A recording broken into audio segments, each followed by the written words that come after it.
Hello ভাইয়েরা। তো আজকে আমরা স্টার্ট করতে যাচ্ছি আমাদের এগ্রি স্পেশাল ক্লাসের যে কনিক্স অংশ থেকে যে ক্লাসগুলো হচ্ছিল, অর্থাৎ কনিক্স চ্যাপ্টারের যেই ক্লাসগুলো হচ্ছিল তার ঠিক লেকচার নাম্বার 4। ইতোপূর্বে লেকচার 1 থেকে 3 পর্যন্ত যারা করে আসছো তারা এই 4 নাম্বার লেকচার খুব সহজেই বুঝতে পারবা। অ্যান্ড যদি 3 নাম্বার লেকচারটা স্পেশালি করে থাকো তাহলে 4 নাম্বার লেকচারটা তাদের জন্য একদম পানি ভাত হয়ে যাবে, বুঝছো? আচ্ছা, তো তাইলে হচ্ছে আমরা আহ, বেশি কথা না বলে তো আজকের ক্লাসে চলে যাচ্ছি।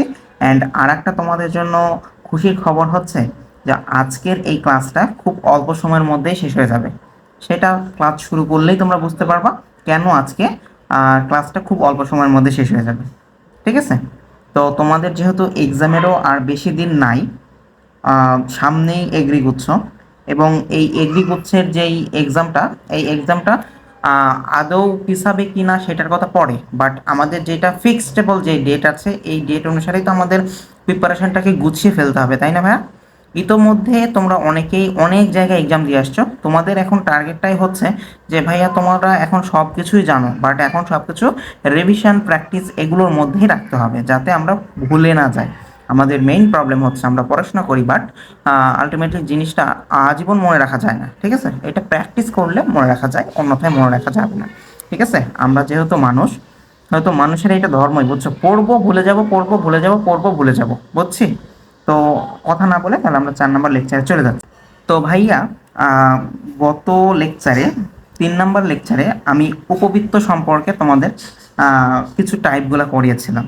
তো এই উপবৃত্ত সম্পর্কে আমি টাইপ করানোর সময় একটা টাইপ কোনো কারণে করানো হয়নি গত লেকচারে। তো আমি চিন্তা করেছিলাম যে ওই যে টাইপটা করানো হয়নি ওইটাকে একটা অন্য একটা টিউটোরিয়াল দিব। বাট আমি মনে করলাম পরে যদি টিউটোরিয়াল সংখ্যা যদি বাড়াই, ক্লাস সংখ্যা যদি বাড়াই, তাহলে দেখা যায় যে আমাদের গা ছাড়া হয়ে পড়ি। ঠিক আছে? দেখা যায় যে অনেকগুলো ক্লাস, এতগুলো ক্লাস করার সময় নাই, এই নাই ওই নাই। তো তার জন্য আজকের এই অধিবৃত্তের যে ক্লাসটা, অর্থাৎ 4 নাম্বার ক্লাসের সাথে আমি এই উপবৃত্তের একটা টাইপটা দেখিয়ে দিচ্ছি। ঠিক আছে? তো বেশি কথা না বলে আমরা হচ্ছে উপবৃত্তের এই একটা টাইপ দেখে নিই। দেখে নেওয়ার পর দেন হচ্ছে আমরা অধিবৃত্তের যেই ক্লাসটা সেই মূল ফোকাসে চলে যাব। ঠিক আছে? তো উপবৃত্তের যে 1 থেকে 4 পর্যন্ত টাইপটা করিয়েছিলাম সেটা তো 3 নাম্বার ক্লাসে আছে। দেন হচ্ছে আজকে আমরা 5 নাম্বার টাইপ এবং সর্বশেষ উপবৃত্তের টাইপটা দেখব। ঠিক আছে? তো এইটা হচ্ছে আমরা পরাবৃত্তের মতো স্পর্শক সংক্রান্ত কিছু দেখব, বুঝছি? তো ধরো এটা হচ্ছে একটা সরলরেখা y is equals to M X plus C. এটা হচ্ছে একটা সরলরেখার ইকুয়েশন। ঠিক আছে? এই সরলরেখাটা যদি আমাদের উপবৃত্তকে স্পর্শ করে, তো উপবৃত্তের ইকুয়েশনটা কেমন হয় ভাইয়া? X square by A square plus Y square by B square equals to 1। আমরা তো এটা কি 3 নম্বর লেকচারে দেখে আসছি, তাই না? তো এই যে তোমার হচ্ছে এই সরলরেখাটা এই উপবৃত্তকে স্পর্শ করতেছে। তো এখন আমাদের যদি স্পর্শ করে, স্পর্শ করার জন্য তো ঠিক পরাবৃত্তের মতোই কিছু শর্তের প্রয়োজন হবে, তাই না? মনে করো যে তুমি বাড়ি থেকে বাজার যাচ্ছ, তো তার জন্য তো একটা শর্ত আছে, তাই না? বাড়ি থেকে বাজার যাচ্ছ কি তুমি এমনি এমনি যাচ্ছ? হয় ঘুরতে যাইতেছো, না হয় দেখা যাচ্ছে তোমার বাসার যে আনাজপত্র লাগে, ঠিক আছে, মাসকাবারির যে বাজার, তো সেগুলো করতে যাচ্ছ। আলটিমেটলি তোমার তো একটা উদ্দেশ্য থাকে, তাই না? তো ঠিক এই ম্যাথগুলো করার ক্ষেত্রেও ঠিক আছে, এই যে একটা সরলরেখা যেটা দেখতেছি এবং এই সরলরেখাটা এই উপবৃত্তটাকে যদি স্পর্শ করে তাহলে তার একটা শর্ত থাকবে। শর্তটা কি জানো? C square equals to A square M square plus B square. বুঝছি? এই শর্তটা কিন্তু মাস্ট বি আমাদের মনে রাখতে হবে, নাহলে কিন্তু আমরা ম্যাথ সলভ করতে পারবো না। কথা বুঝছি? ঠিক যেমন পরাবৃত্তের আমরা দুইটা শর্ত দেখেছি, এই উপবৃত্তের ঠিক একটাই শর্ত আছে এবং এই শর্তটা মনে রাখলেই তোমাদের আলটিমেটলি হয়ে যাবে। কথাটা কি বুঝছি? তো দেখো, আমরা একটা ম্যাথ প্র্যাকটিস করি। ঠিক আছে? এক্সাম্পল নেই। ধরো সরলরেখাটা ছিল y is equals two 2x plus c। এই সরলরেখাটা কি করে? ধরো উপবৃত্তের ইকুয়েশনটা কি দিব? x square by 4 plus Y square by 3 equals to 1।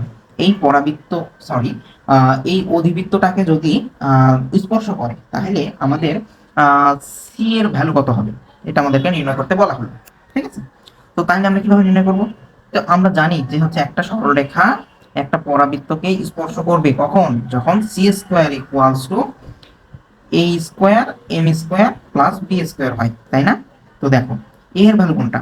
এ এর ভ্যালু হচ্ছে এই যে দেখো আমাদের ইকুয়েশন থেকে ইকুয়েশন কথা বলবে, ঠিক আছে? আমরা কি জানি X square by A square plus Y square by B square equals to 1 হয়, তাই না? তার মানে এ স্কোয়ারের ভ্যালু কি? এ স্কোয়ারের ভ্যালু এখানে 4 না? আর বি স্কোয়ারের ভ্যালু কত? বি স্কোয়ারের ভ্যালু 3 না? বুঝছি? তার মানে এ স্কোয়ারের ভ্যালু যদি 4 হয়, আবার এম এর ভ্যালু কত? এম হচ্ছে সরলরেখার ঢাল না? এইটাই তো এম এর ভ্যালু, তাই না? তার মানে এম ইজ ইকুয়ালস টু আবার 2, তাই তো? তার মানে হচ্ছে 2 এর উপর স্কোয়ার প্লাস বি স্কোয়ারের ভ্যালু কত? বি স্কোয়ারের ভ্যালু হচ্ছে 3।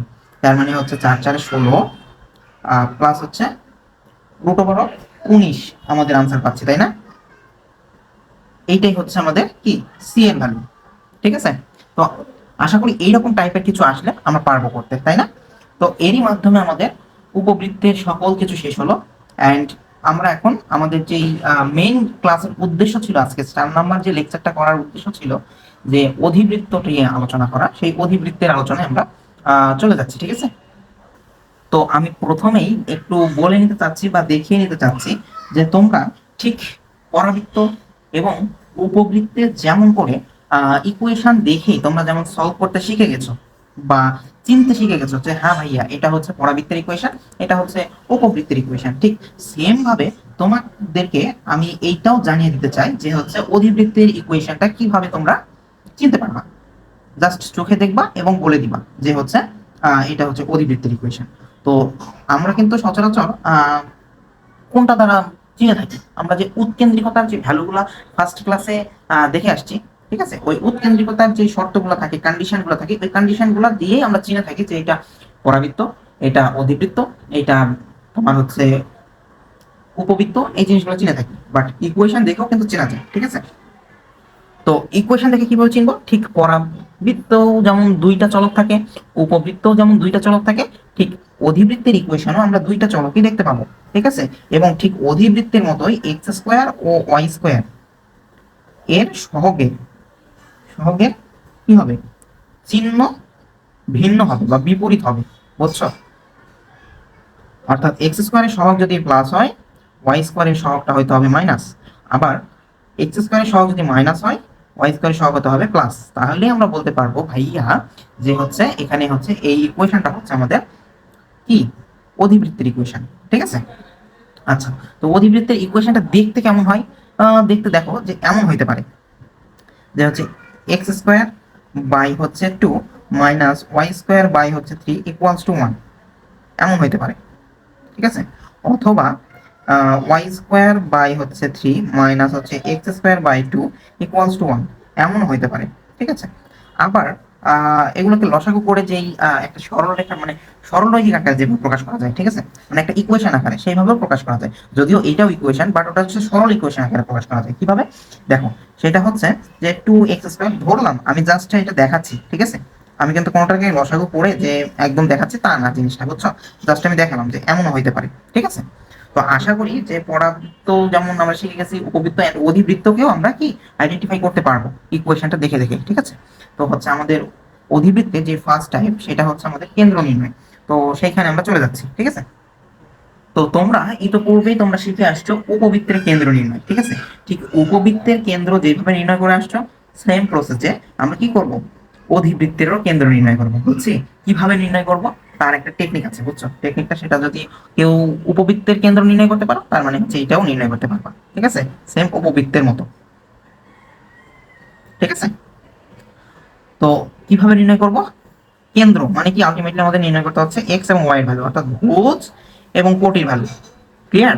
আচ্ছা, এতটুকু যদি ক্লিয়ার হতে পারি তাহলে দেখো আমরা হচ্ছে কেন্দ্র কিভাবে নির্ণয় করব। কেন্দ্র নির্ণয় করব এক্স রাশির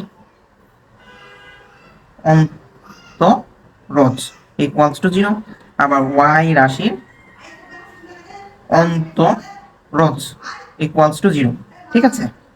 তার মানে ডিডিএক্স অফ হচ্ছে, আচ্ছা ধরো আমরা এখন X square by 9 minus Y square by 16 equals to 1, এই যে একটা অধিবৃত্তের ইকুয়েশন হলো, এই ইকুয়েশনের আমরা কেন্দ্র নির্ণয় করতে চাই, ঠিক আছে? কি নির্ণয় করতে চাই? কেন্দ্র।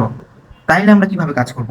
ঠিক বললাম যেভাবে এক্স রাশির তোমার হচ্ছে অন্তরজ ইজ ইকুয়ালস টু 0, তার মানে এক্স রাশি কি x square by 9 equals to আমাদের 0, আবার হচ্ছে ওয়াই রাশি কার সাপেক্ষে, অবশ্যই ওয়াই এর সাপেক্ষে, মাইনাস ওয়াই স্কোয়ার বাই কত 16 ইকুয়ালস টু 0। ঠিক, এটা আমাদের কি করতে হবে, অন্তরীকরণ করতে হবে।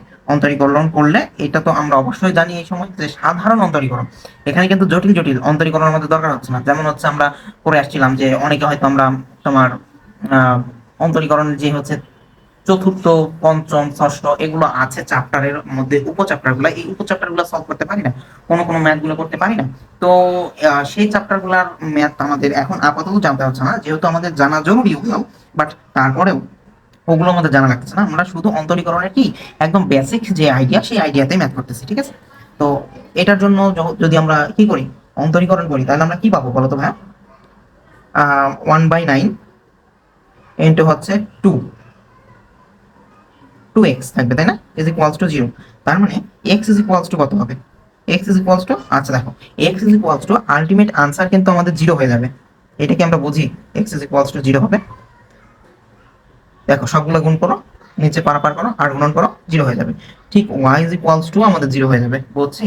তার মানে আমাদের কেন্দ্র xy ইকুয়ালস টু হচ্ছে আমাদের 0,0, অর্থাৎ মূল বিন্দুতে কেন্দ্র অবস্থান করতেছে, বুঝছি। আচ্ছা, তাইলে আমরা এখন 2 নম্বর টাইপে চলে যাচ্ছি। ঠিক আছে, তো 2 নম্বর টাইপটা কি ছিল? 2 নম্বর টাইপটা হচ্ছে আমাদের উৎকেন্দ্রিকতা নির্ণয়। তো উৎকেন্দ্রিকতা নির্ণয়ের জন্য ভাইয়া আমাদের একটা কি বুঝতে হবে জানো, আমাদের টেকনিকটা বুঝতে হবে। কারণ ওই যে a স্কোয়ার আর b স্কোয়ার যেটা আমাদের ধরি, বা কোনটা বড় কোনটা ছোট। আচ্ছা দেখো, উৎকেন্দ্রিকতা নির্ণয়ের জন্য আমাদের প্রথমে কি করতে হবে জানো? Root over of x square plus Y square এর সহগ বাই হচ্ছে নিচে বড়টা, বড় সহগ, বুঝছো? সেটা হচ্ছে এক্স স্কোয়ারের হতে পারে, সেটা হচ্ছে ওয়াই স্কোয়ার হতে পারে। ঠিক আছে, তো এই বড় সহগটা আমরা কিভাবে আইডেন্টিফাই করবো জানো? এটার জন্য উপবৃত্তে যেমন আমরা শিখেছিলাম, জাস্ট কি করতে হয়, বাহ্যিকভাবে দেখে যেটা আমরা বড় মনে করি সেটাই। বাট হচ্ছে অধিবৃত্তের ক্ষেত্রে একটু ঝামেলা আছে। ঠিক আছে, অধিবৃত্তের ক্ষেত্রে ঝামেলাটা কি, যে আমাদের কিছু টেকনিক অবলম্বন করে বুঝতে হয় যে ভাই কোনটা বড় কোনটা ছোট। ঠিক আছে, তো টেকনিকটা আমি খুব সহজেই দেখিয়ে দিচ্ছি। ঠিক আছে, তো যখন দেখবে এই যে এমন সরল রৈখিক আকারে কোনো অধিবৃত্তের ইকুয়েশন আছে, তখন বড় কাকে আমরা ধরবো জানো? কাকে আইডেন্টিফাই করব? যার আগে মাইনাস চিহ্ন থাকবে, বুঝছো? যার আগে মাইনাস চিহ্ন থাকবে, বুঝছো? অর্থাৎ এখানে বড় কি 3, বুঝছি। যখন এই যে এইরকম ভগ্নাংশ আকারে পরাবৃত্তের পরাবৃত্ত না, যখন ভগ্নাংশ আকারে এই যে তোমাদের কি অধিবৃত্তের ইকুয়েশন থাকবে, তখন বড় কাকে আইডেন্টিফাই করব? ঠিক যার আগে তোমার কি থাকবে, প্লাস চিহ্ন থাকবে, সেটাই হচ্ছে আমাদের কি বড় সহগ। কথা কি বুঝছি? ধরো এই যে এই ইকুয়েশনের ক্ষেত্রে যদি হচ্ছে এটাকে 1 নাম্বার দিয়ে রাখি, এটাকে ধরলাম 2 নাম্বার দিয়ে রাখলাম বোঝার স্বার্থে, কারণ দুইটাই আমরা ম্যাথ সলভ করব। তো হচ্ছে এটার জন্য হচ্ছে উৎকেন্দ্রিকতা যদি নির্ণয় করি, তাহলে হচ্ছে রুট ওভার অফ 3, দেখো সহগ কি আলটিমেটলি এক্স স্কোয়ারের সহগ যেটা ছিল ওইটাও তাই। ঠিক আছে, 3 প্লাস এইটা 3 প্লাস 2। ঠিক আছে, ভাই হচ্ছে বড় সহগ কোনটা? ভাই বড় সহগ কিন্তু এখানে 3, কেননা এই যে তোমার টেকনিকটা আমি দেখাই দিয়েছি কোনটা বড় হবে। ঠিক আছে, তার মানে আলটিমেট আনসার কি থাকতেছে আমাদের 5/3 রুট ওভার। ঠিক আছে, 2 নাম্বার ইকুয়েশন বা এই ইকুয়েশনটা যদি আমরা সলভ করি তাহলে কি দেখবো বা কিভাবে সলভ করবো, এই টেকনিকটাও হচ্ছে আমি দেখালাম যে হচ্ছে বড় কোনটা বা কিভাবে আমরা ডিসাইড করবো। উৎকেন্দ্রিকতা ইজ ইকুয়ালস টু, জাস্ট আমরা সহগ নিব। সহগ কি? আবার 3/2 ই তো, এক্স এর সহগ হচ্ছে টি, এক্স স্কোয়ারের সহগ ছিল আমাদের 2, ওয়াই স্কোয়ারের সহগ হচ্ছে 3। আচ্ছা, বড় কোনটা এবার? বড় হচ্ছে 2, তার মানে এটার আনসার কি রুট ওভার অফ 5/2। ঠিক আছে, তো আশা করি এতটুকু বুঝতে পারছি। আচ্ছা, যদি আমরা এতটুকু বুঝতে পারি ভাইয়া, তো তার মানে হচ্ছে যে আমাদের উপবৃত্ত সম্পর্কে জেনছি এবং অধিবৃত্ত সম্পর্কে আমাদের সকল কিছুই শেষ। অর্থাৎ সবকিছুই মানে সব থেকে বেশি ইম্পর্টেন্ট ছিল আমাদের পরাবৃত্ত, পরাবৃত্তের পরে হচ্ছে উপবৃত্ত, এবং লাস্ট অফ অল হচ্ছে আমাদের অধিবৃত্ত। ঠিক আছে, তো দেখা যায় যে কনিক্স থেকে কোশ্চেন আসলে সব থেকে বেশি আসে পরাবৃত্ত এবং উপবৃত্ত থেকে, অধিবৃত্ত থেকে খুব কমই আসে, কিন্তু যদিও আসে তাহলে এই দুইটা টাইপের মধ্যেই চলে আসে। ঠিক আছে, তো আশা করি এই জিনিসগুলো আমরা পারবো, যেহেতু আমরা সুন্দরভাবে হাতে ধরিয়েই সবগুলো করিয়ে দিয়েছি। ঠিক আছে, তো হচ্ছে এখন এরই মাধ্যমে হচ্ছে আমাদের 4 নাম্বার লেকচারও সম্পন্ন হলো, অর্থাৎ হচ্ছে আমরা পুরো কোনিক্স পার্টটাই শেষ করে ফেললাম।